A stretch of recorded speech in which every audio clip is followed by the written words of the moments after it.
Kusangana kwatiri kuita zvekare pano paHatirari 263 pano pachange ndichikasika kumhanya nemanews updates ezvinhu zviri kuitika munyika yedu yeZimbabwe. Kana uchiri munyowani pathis YouTube channel kusubscribe mahara utena on the notification bell.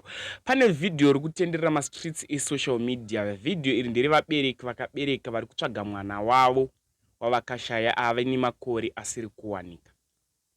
Zvisinei, mwana uyu ane makore asiri kuwanika. Mwana uyu ari kunzi akaenda kuCanada uko kwaakanosvika achiroora akasvika mukuzvara, asi haasi kudzoka kuzoona vabereki vake.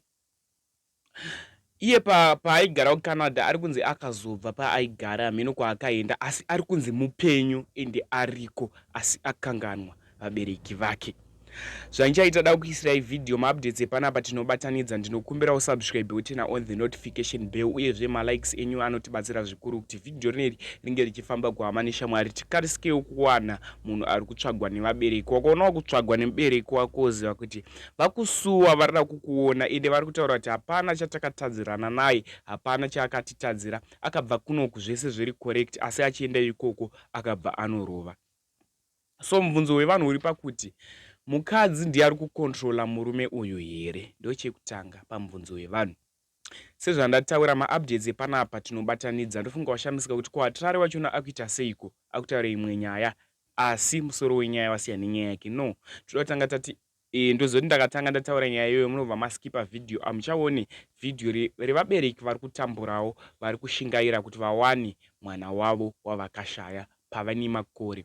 Ende mukomana uyu zvitonzi kuCanada ikoko aitogara padhuze nemunin'ina wake, asi paakatama akabva atotiza zvekutotiza munin'ina wachona, nemunin'ina wachona nhamba chaidzo dzemukoma wake ahana. Zvanda kuita munguva inoida kusiya muchiona vhidhiyo, mapedza kuona vhidhiyo mutaura unofunga comment section kuti unenge uchifungei nekukura kwawaita uchizoti une vabereki. Wakaona wakazvara vana zvitoreva kuti ava vatoi vazukuru, autoti takatosenderwa mapics evazukuru vedu asi hatisati tavaona. Ndine shungu yekuda kuona muroora wangu nemuzukuru, neiye wacho mwana wangu ngomuona chiso ndinofara zvangu. Ndatione vhidhiyo. Ndotsvaga mwana wangu unonzi Chimbidzikai Hove, une mukadzi unonzi Magi Kalumbu, une mwana unonzi Chloe naZoe, ndo vana vake.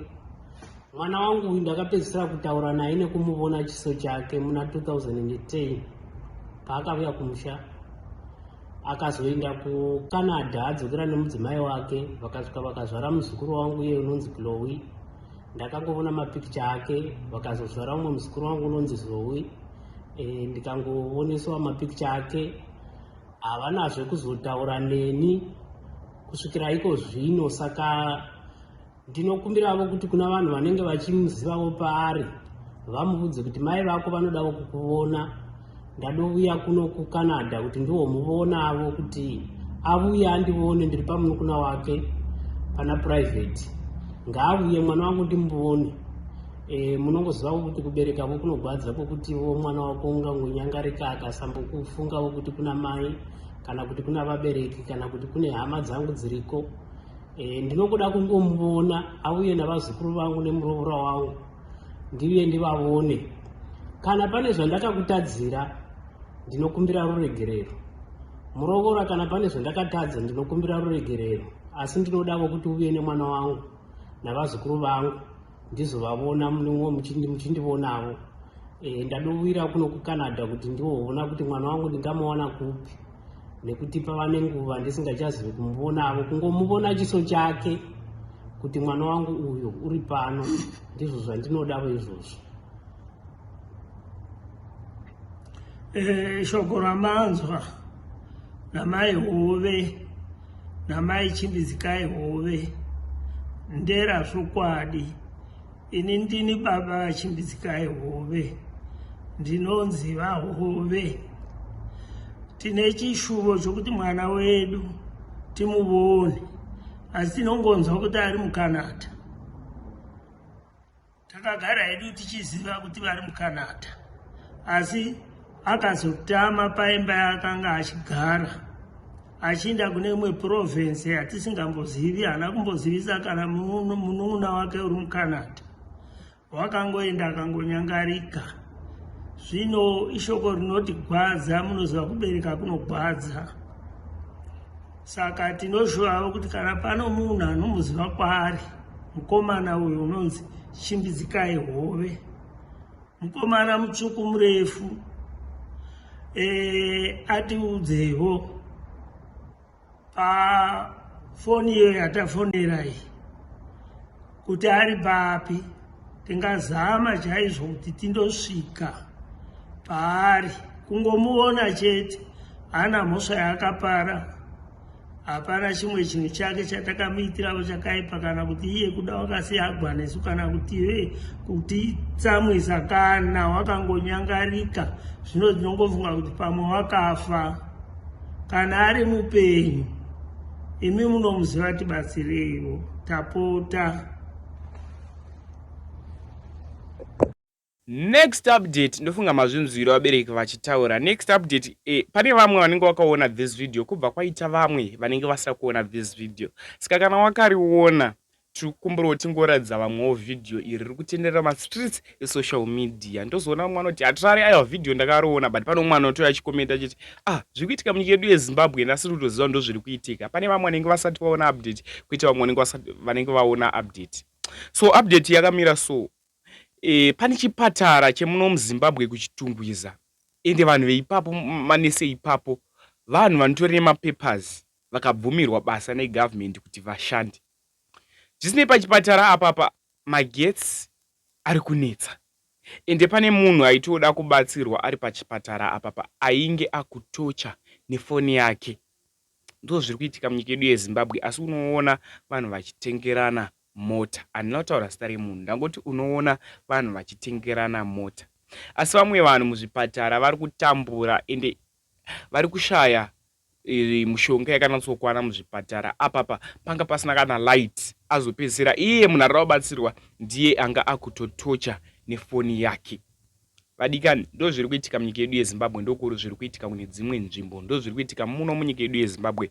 Tinokumbira titaure zvatinofunga mucomment section kuti unozvionawo sei wakazvitarisa. Zvanda kuita munguva yedu yeda kusiya ifti muchiona clip video, ndobva ndadzoka ndichitsudzura nyaya yekupedzisira. Ndatione video.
Next update ndakutaura nyaya yekubulilima. Bulilima, pane nzvimbo inonzi Bulilima.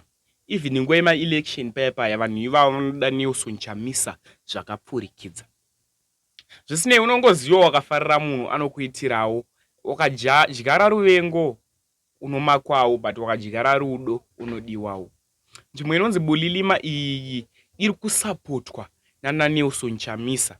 Nezuro kwakaenda munhu iyi anonzi Bekezela Maplanga pakasvika uku kuvari kuvapa vanhu vati kurei vaya vari kuvapa chikafu zvakaita sana maraisi, mafuta, ende vari kupiwa free medical attention pamwedzi wega. Vadikani, izvi zvinofadza, i-good news takazvitarisa. Havasi kumira, vari kuzama kuita nepavanogona napo kuti vanhu ava vawana chikafu pamwedzi wega ende vachirapwa futi mahara vati kurei ikoko. Dai munhu wese muZimbabwe ane brain dzinenge dzevanhu ava, dai pasina anotambura, ende dai pasina vaya dai kusina mbavha, kusitorina mbavha. Nonongoziva kuti pamwedzi wega iwe unowana chipawo vanoshaya. Vari kuzama kuita nepavanogona napo kuti varapa vanhu vapa chikafu. sena hatirare handiregere kuuya nemanews updates vanozviziva vanoziva kuti hatirare imboma pamanews updates